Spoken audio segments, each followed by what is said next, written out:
அன்புடைய சுவாமி, தர்மையான நாளுக்காக நான் நினைக்கிறேன். மறுபடியும் ஒரு விஷயம் எங்களை சந்திப்பதற்காக நீர் வருகிறீர்.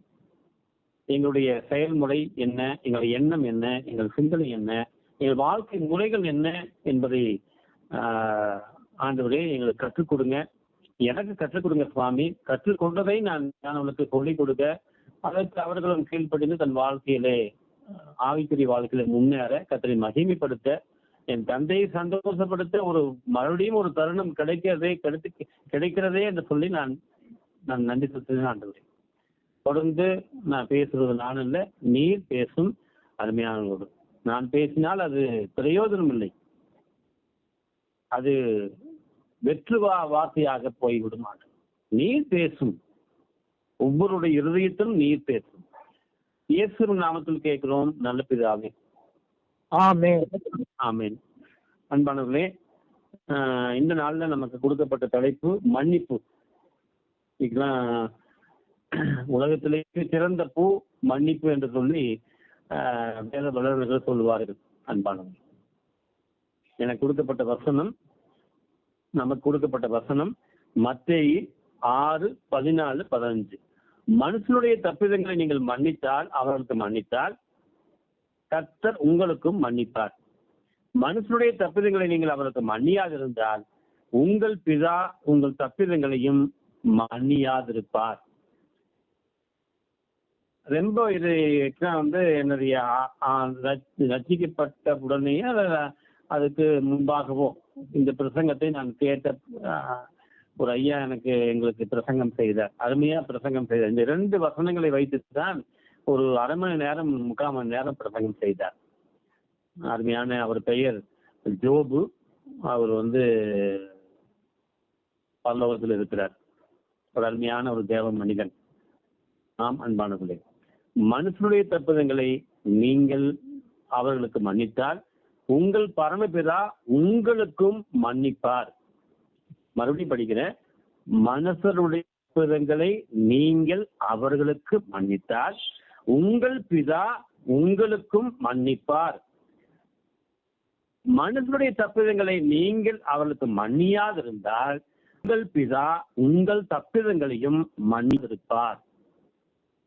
ரொம்ப தெளிவா ஒரு நாணயத்துக்கு 2 பக்கம் இருப்பதை இங்கே தெளிவுபடுத்தி காட்டுகிறார் நமது ஆண்டவர்.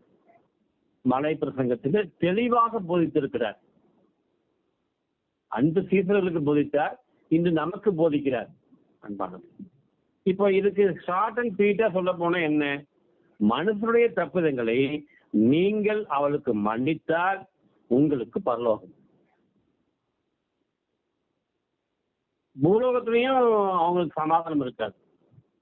அன்பானது, சந்தோஷம் இருக்காது. மனுஷனுடைய தப்பிதங்களை மன்னித்தால் சந்தோஷம், பரலோகம். ஒரே நிமிஷங்க, லைனுக்கு வந்துட்டார்.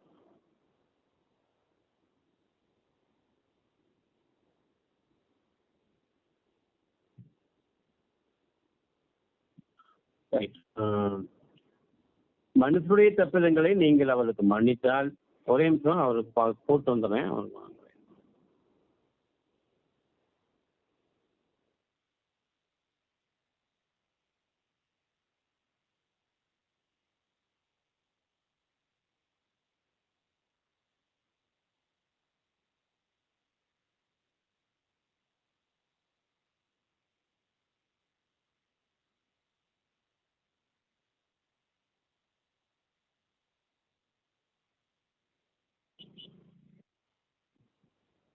சாரி, மன்னிக்கவும் ஐயா, கொஞ்சம் தாமதமாக வந்ததுக்கு நான் மன்னிப்பு கேட்டுக்கொள்கிறேன். ஓகே. மனுஷனுடைய தப்பிதங்களை நீங்கள் அவளுக்கு மன்னித்தால் உங்கள் பரமபிதா உங்களுக்கும் மன்னிப்பார். உங்களுக்கு பரலோகம் கிடைக்கும். பூலோகத்திலே சமாதானமும் சந்தோஷமும் கிடைக்கும். நான் கார் கிடைக்கும், அது கிடைக்கும், இதை கிடைக்கும் என்று நான் சொல்லவில்லை. அதெல்லாம் 2வது 3வது. முதலாவது உங்களுக்கு சந்தோஷம் கிடைக்கும், முதலாவது சமாதானம் கிடைக்கும். கர்த்தர் கொடுக்கிற சமாதானம் அது வெளியேறப்பட்டது. ஓகே. மற்ற 6:15 என்ன சொல்லும்? மனுஷனுடைய தப்பிதங்களை நீங்கள் அவளுக்கு மன்னியாதிருந்தால் உங்கள் பிதா உங்கள் தப்பிதங்களையும் மன்னியாதிருப்பார். அப்ப முடிவு என்ன? நரகம்.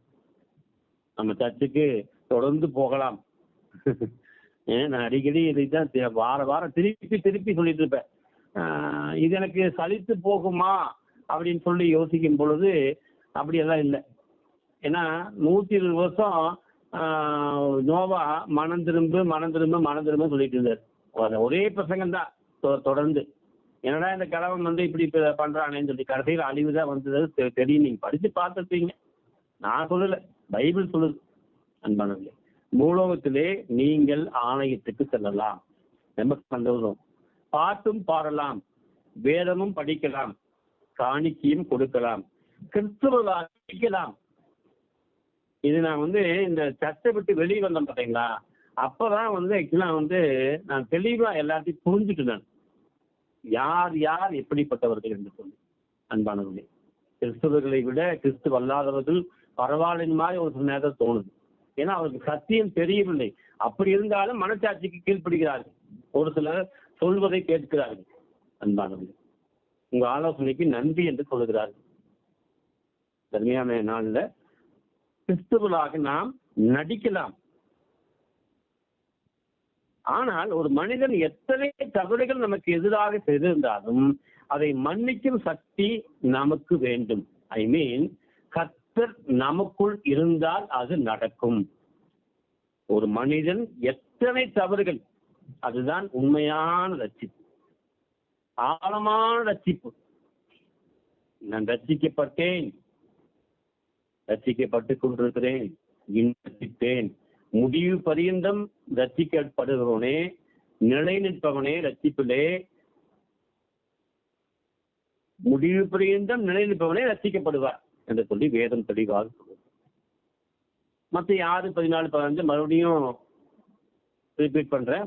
மனிதனுடைய தப்பிதங்களை நீங்கள் மன்னித்தால் அவர்களுக்கு உங்களுக்கு பரமபிதா மன்னிப்பார். மனிதனுடைய தப்பிதங்களை நீங்கள் அவர்களுக்கு மன்னியாதிருந்தால் உங்கள் பிதா உங்கள் தப்பிதங்களையும் மன்னியாதிருப்பார். லூக்கா 23, 24 இது தெரிஞ்ச வருஷம் தான். ஆண்டவராகிய இயேசு கிறிஸ்து சிலுவையிலே தொங்கும் போது படாத பாடுபடுத்தினானுங்க. படிச்சே நீங்க படிச்சு பார்த்து தெரிஞ்சிருப்பீங்க. ஆனால் அவர் என்ன செய்தார்? பிதாவே இவளுக்கு மன்னியும் என்று சொல்லி, ஒரு சாரார் என்ன சொல்றாங்க, அவரு கடவுளுங்க, அவரு மன்னிப்பாருங்க, நான் மனுஷனுங்க அப்படி மாதிரி சொல்லுகிறார்கள். உண்மைதான், இல்லைன்னு சொல்ல. கர்த்தர் தான், மனிதன் மனிதன் தான், இல்லை என்று சொல்லவில்லை. ஆனால் நீங்கள் எப்பொழுது ரட்சிக்கப்பட்டீர்களோ அப்பொழுதே தேவனுடைய பிள்ளை ஆகிவிட்டீர்கள். அவரை விட்டு உங்களுக்குள் வந்துவிட்டது. தேவனுடைய பிள்ளை எப்பொழுது ஆனீர்களோ அப்பொழுதே அவருடைய நற்குணங்கள் நமக்குள் வந்துவிட வேண்டும். அப்படி வராதால் அது உண்மையான ரட்சிப்பு அல்ல. அந்த நற்குணங்களில் மிக முக்கியமான ஒன்று மன்னிக்கும் தன்மை. இது நிறைய பேர் இல்லைங்க, நான் பார்த்துட்டு இருந்தேன். எனக்கே இல்லை, கொஞ்சம் வருடங்களாக இல்லை என்பதை உங்களுக்கு நான் தெளிவாக சொல்லுகிறேன். எனது சொந்த வாழ்க்கையிலிருந்து எடுத்து சொல்லுகிறேன். எபேசியர் 4, 30, 31 அந்த மாதிரி வசனங்களை நம்ம கொஞ்சம் வாசிப்போம். அன்றியும் நீங்கள் மீட்கப்படும் நாளுக்கென்று முத்திரையாக பெற்ற தேவனுடைய பரிசுத்த ஆவியை துக்கப்படுத்தாதிருங்கள். சகல விதமான கசப்பும், கோபமும், மூர்க்கமும், கூக்குரலும், தூஷணமும், மற்ற எந்த துர்க்கணமும் உங்களை விட்டு நீங்க கடவுது. ஒருவருக்கொருவர் தயவாயும் மன உருக்கமாயும் இருந்து கிறிஸ்துவுக்குள் தேவன் உங்களுக்கு மன்னித்தது போல நீங்களும் ஒருவருக்கொருவர் மன்னியுங்கள் அப்படின்னு சொல்லி வேத வசனம் சொல்லுகிறது. இந்த வேத வசனத்தை நீங்கள் அநேக தரம் படிச்சிருப்பீங்க. சேவானுடைய மன்னிக்கும் தன்மையை குறித்து ஒரு நிமிடம் சொல்லி இந்த பிராக்டிக்கல் லைஃப் இருக்கிற நம்ம போகலாம். சேவான் அந்த மக்களுக்கு சத்தியத்தை சொன்னதால் அவரை கல்லெறிந்து கொள்ள முயற்சி செய்தார்கள், கல்லெறிந்து கொன்றார்கள் என்று சொல்லி அப்போஸ்தலர் 7ஆம் அதிகாரத்தில் கடைசி ஒரு சில வசனங்கள் சொல்றது. ஆனா கடைசியில அந்த சேவான் முழங்கால் படியிட்டு ஆண்டவரே இவர்கள் மேல் இந்த பாவத்தை சுமத்தாதிரும் என்று மிகுந்த சத்தமிட்டு சொன்னான். இப்படி சொல்லி நித்திரையடைந்தான். அருமையானது. சரி, என்னுடைய பிராக்டிகல் லைஃப் பார்க்கலாம். இந்த வசனம் எல்லாம் படிச்சாச்சு. என்னுடைய வாழ்க்கையை எப்படி ஆக்கிருக்கு. நான் அந்த 5 லட்சம் ஏமாற்றிய ஒரு சகோதரனை நான் இந்த நாளில் மன்னிக்கிறேன். தெளிவாக ஆண்டவர் எனக்கு போதித்தார். இத்தனை நாள் என்ன வந்து பார்த்தீங்கன்னா, ஒருவர் என்னை வந்து ஏமாற்றிட்டாரு, அவர் ஊழியம் செய்யறாரு, அவர் வந்து ரட்சிக்கப்பட்டிருக்காரு, ஊழியம் செய்யறாரு, அவர் வந்து என்னை ஏமாத்திட்டு இருக்காரு அப்படின்னு சொல்லி எல்லாம் சொல்லிட்டு இருந்தேன். இன்று அவரை நான் மன்னிக்கிறேன், மனதார மன்னிக்கிறேன். இனி அவரை பற்றி நான் பேச மாட்டேன். கட்டடத்தில் அவரை ஒப்பு கொடுத்து விட்டேன். 5 லட்சம் எனக்கு இருந்தால் பாப்பாவுக்கு MBS சீட்டு நான் வந்து கிடைச்சிருச்சு. அதை வந்து இப்பெல்லாம் வந்து ஃபீஸ் கட்டுறதுக்கு பணம் இல்லை. அந்த 5 லட்சம் இருந்தால் ஈஸியாக என் பிள்ளையை MBA படிக்க வச்சு விடுவேன். ஆனால் ஒரு சகோதரன் என்னை ஏமாற்றினார் என்பதை இந்த பிரேயர்ல இயேசு நாமத்தினால நான் மன்னிக்கிறேன். இனி அவருக்காக ஒரு சொட்டு கண்ணீர் வடித்து ஜெபம் செய்வேனே ஒழிய அவரை பற்றி பேச மாட்டேன். இது இந்த நாளினுடைய தீர்மானம் அன்பானவர்கள். ஏன்னா மன்னிப்பை பற்றி நான் பேசும் பொழுது ஒருவர் மீது கசப்பை நான் வைத்துக் கொண்டு இந்த பிரசங்கத்தை செய்வேனானால் அது வீண் வார்த்தையாக போய்விடும். கர்த்தரும் துக்கப்படுவார், நீங்களும் ஏற்றுக்கொள்ள மாட்டீர்கள். ஆதலால் அந்த ஆனந்த் என்ற சகோதரனை இயேசுவின் நாமத்தினால மறுபடியும் ஒரு விதத்தை மன்னிக்கிறேன். இவர் ஏதோ தெரியாது செய்திருக்கிறார், அதனால் கட்டாதே இவரை மன்னியும் என்று சொல்லி நான் ஜெபிக்கிறேன். ஓகே, என்னை கொடுமைப்படுத்திய என் மனைவியை மனதார மன்னிக்கிறேன் என்றார் ஒருவர். அருமையான ஒரு தாட். மன்னிப்பு பற்றி நம்ம வந்து பிரசங்கங்கள் நிறைய கேட்கலாம். இதில் 40 நாள் உபவாசத்துல அந்த லென்த் டேஸ்ல மன்னிப்பு குறித்து கண்டிப்பா பேசியிருப்பாங்க. பெரிய வெளிக்கிற உட்கார்ந்து ஆளு என்ன அந்த மன்னிப்பு பற்றி தான் பேச முக்கியமான வார்த்தை அன்பானவர்களே. ஆனா நீங்கள் மன்னிக்கப்பட்டிருக்கிறீர்களா? மன்னிப்பு கேட்கிறீர்களா? அன்பான ஒன்று, நீங்கள் மன்னிக்கப்பட்டிருக்கிறீர்களா? 2, ஆண்டவரிடம் மன்னிப்பு கேட்கிறீர்களா? மனிதனிடமும் மன்னிப்பு கேட்கிறீர்களா? 3 விதமான காரியம் தெளிவாக. என்னை தினந்தோறும் வாய்க்கு வந்தபடி பேசுகிற என் மனைவியை மனதார மன்னிக்கிறேன் என்றார் இன்னொருவர். என் வாழ்க்கையில் நடந்த ஒரு சம்பவத்தை நான் இப்போது பதிவு செய்கிறேன். என் தாய் ஒரு தவறான வாழ்க்கையை வாழ்ந்தவர். கர்த்தருக்கு மகிமையாக இதை சொல்லுகிறேன். என் தாய் பற்றி நான் தவறாக சொல்லுகிறேன் என்று சொல்லி நான் கவலைப்படவில்லை. ஏனால் உண்மை சம்பவத்தை கண்டிப்பாக பதிவு செய்தே ஆக வேண்டும். என் தாய் ஆண்டவரை அறியாத அம்மாவாக இருந்த பொழுது தவறான பாதையில் சென்றவர். ஆதலால் நான் குடும்பத்துக்கு பெரிய பையனாக இருப்பதால் இதை கண்ணார பார்த்ததால் என் தாயை அம்மா என்று 1982ஆம் ஆண்டிலிருந்து 2005ஆம் ஆண்டு வரை அம்மா என்று கூப்பிட மாட்டேன். ஏனென்றால் என் இருதயத்தில் கசப்பு, வெறுப்பு, என் அம்மாவை குறித்து ஒரு உண்மைதான். இதெல்லாம் வந்து ஓப்பனா சொல்ல போனா கண்டிப்பா வந்து ஒரு விரக்தி எங்க அம்மா மேல எனக்கு இருந்தது இல்லைன்னு சொன்னேன். அன்பானவர்கள், யாருக்குதான் இருக்காது இப்படிப்பட்ட ஒரு சம்பவத்தை பார்த்து. அது குடும்பத்துல யோசிச்சு பாருங்க நீங்க. அப்புறம் அடைந்த பின்பு நான் தேவனுக்கு பிள்ளையானேன். அப்ப யாரை நான் மன்னிக்க வேண்டும்?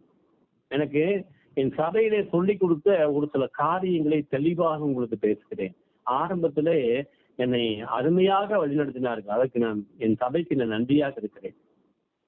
ஒன்றே ஒன்று, அவர்கள் வளர விடவில்லை. ரட்சிக்கப்பட்டேன் அப்படின்னு சொல்லி முடிஞ்ச உடனே அவங்க அவங்களுக்குள்ளாகவே என்னை வைத்துக் கொள்ள ஆசைப்பட்டார்கள். ஆனால் ஆண்டவர் என்னை ஆவிக்குரிய வாழ்வில் உயர்வை காணும்படியாக செய்ய வேண்டும் என்று சபையிலிருந்து வெளியெடுத்தார்.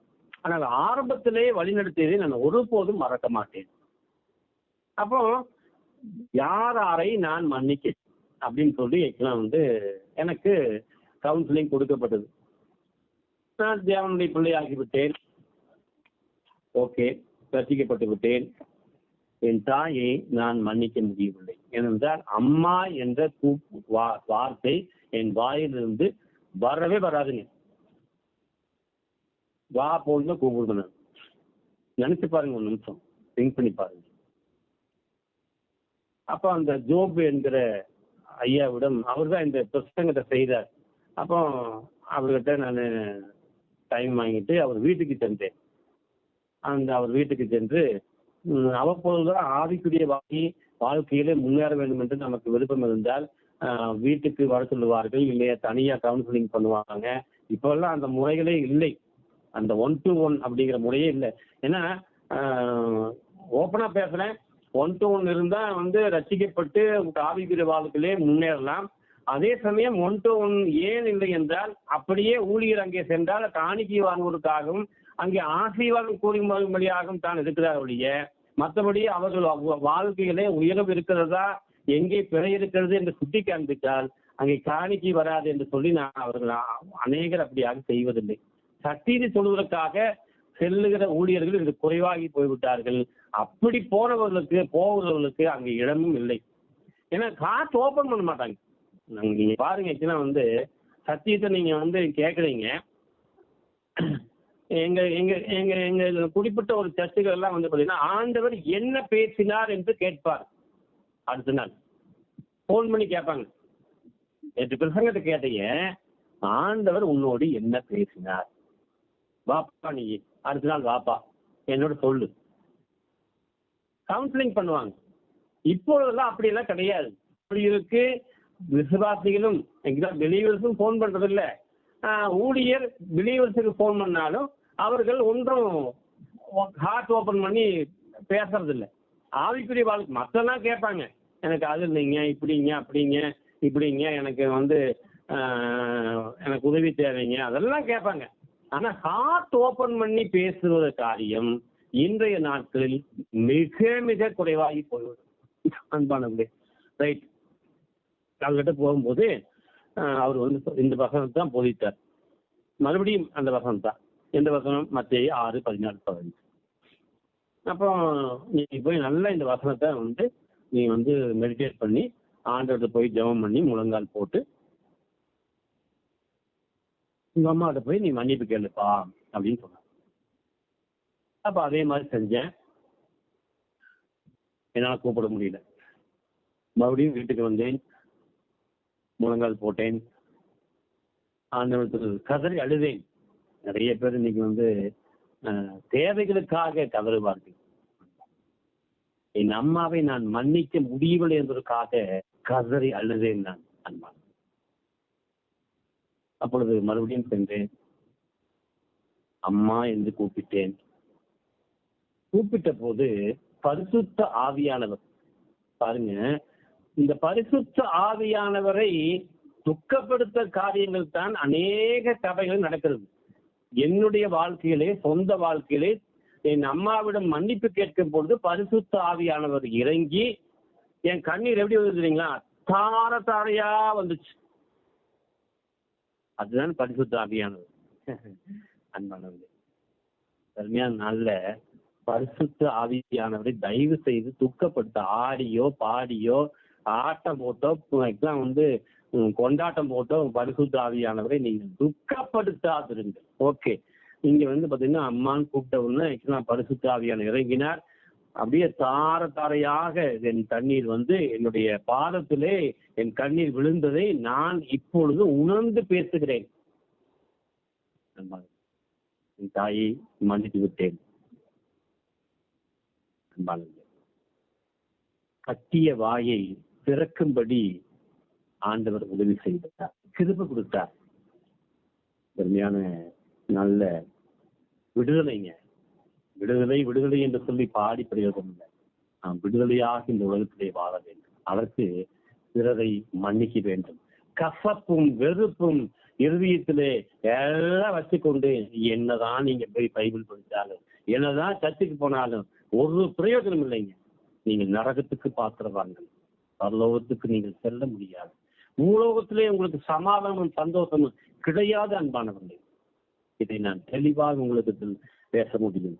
ஒரு கிறிஸ்துவ அப்புறம் இப்ப எங்க அம்மாவை நான் மன்னிப்பு கேட்டு ஆக்சுவலா நான் மனம் திரும்பி ஆண்டவத்துல மன்னிப்பு கேட்டு ஆக்சுவலா ஆண்டவர் என்னை கொண்டு போய் அம்மாட்ட மன்னிப்பு கேட்ட பின்னாக எங்க அம்மா ஆக்சுவலா மனம் திரும்பினார்கள் கடைசி நாட்கள். நல்லா நீங்க புரிஞ்சுக்கிட்டீங்க. என்னுடைய வாழ்க்கை மாற்றத்தை பார்த்து எனது அம்மா இயேசுவிடம் வந்தார்கள்.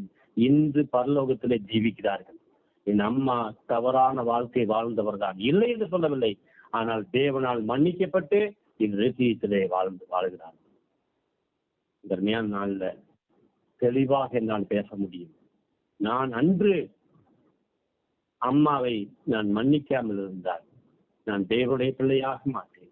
என் அம்மாவுக்கு மாற்றம் வந்திருக்காது. என் அம்மா நரகத்துக்கு சென்றிருப்பார்கள். ஏதான் நான் ஆண்டவரை அறிந்த பின்பு என்னுடைய குடும்பத்தில் இருக்கும் எனது தாய் நரகத்துக்கு செல்வது எவ்வளவு பெரிய பயங்கரம். ஆனா நீங்க புரிஞ்சுக்கணும். நீங்க என் தாய் தந்தையை நித்தியத்துக்கு அழைத்து சென்ற பாக்கியவானாக இந்த நாள்ல உங்களுக்கு பேசணும்.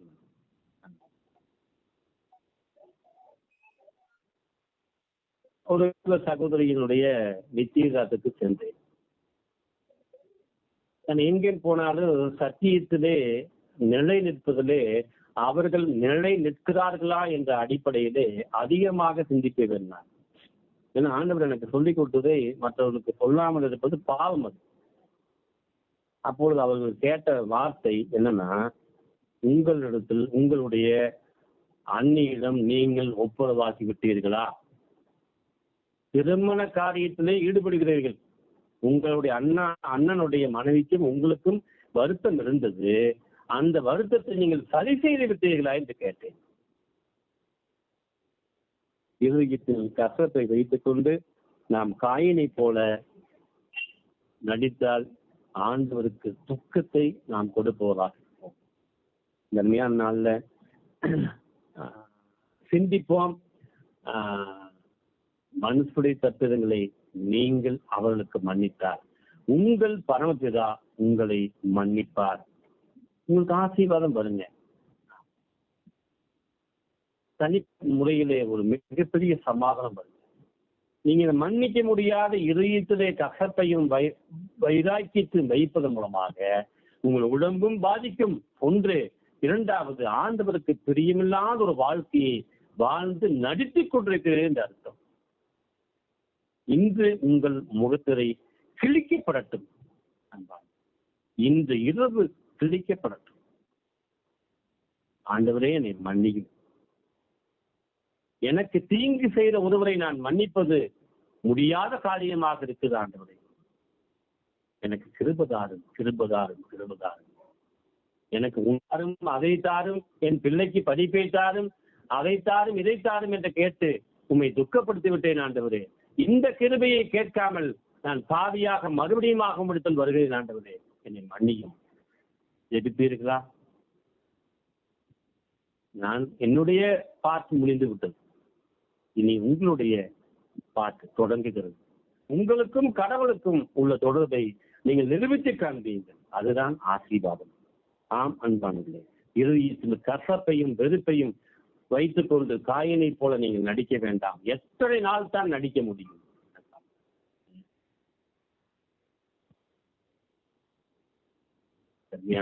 சிந்திப்போம், செயல்படுவோம். போய் மன்னிப்பு கேளுங்கள், மன திரும்புங்கள், ஒரு புதிய வாழ்க்கையை வாழ்ந்து கர்த்தருக்கு சந்தோஷத்தை கொடுங்கள். என் ஆண்டவருக்கு நான் சந்தோஷத்தை கொடுப்பதை விட இந்த உலகத்தில் வேறு எது இன்பம் இல்லை. அன்புள்ள சுவாமி, தர்மையான நாளுக்காக நாங்கள் நடுக்கிறோம். ஆண்டவரே மறுபடியும் ஒரு விஷயம் எங்கள் மத்தியில தெளிவாக எங்களை வழிநடத்துகிறீர். நன்றி. தொடர்ந்து வழிநடத்தும் ஆசீர்வதியும். நீர் மகிமைப்படும். நாங்கள் மன்னிக்கப்பட்டு விட்டோம் என்றால் பிறரை மன்னிப்பது கடினமாக உள்ளது என்பதை நாங்கள் உணர்ந்து நாங்கள் ஆண்டவரே உங்களிடத்தில் மன்னிப்பு கேட்டு மனம் திரும்பும்படியாகவும் ஆண்டவர் உமக்கு பிரியமுள்ள பிள்ளைகளாக இந்த உலகத்திலே வாழ்ந்து நாங்கள் உண்மை மகிமைப்படுத்த அதை விட ஒரு சந்தோஷம் வேறு இல்லை என்பதை உணர்ந்து செயல்பட கற்றுதானே உதவி செய்வாரார். இயேசுவின் நாமத்தில் கேட்கிறோம் நல்ல பிதாவே. ஆமென். ஆமென்.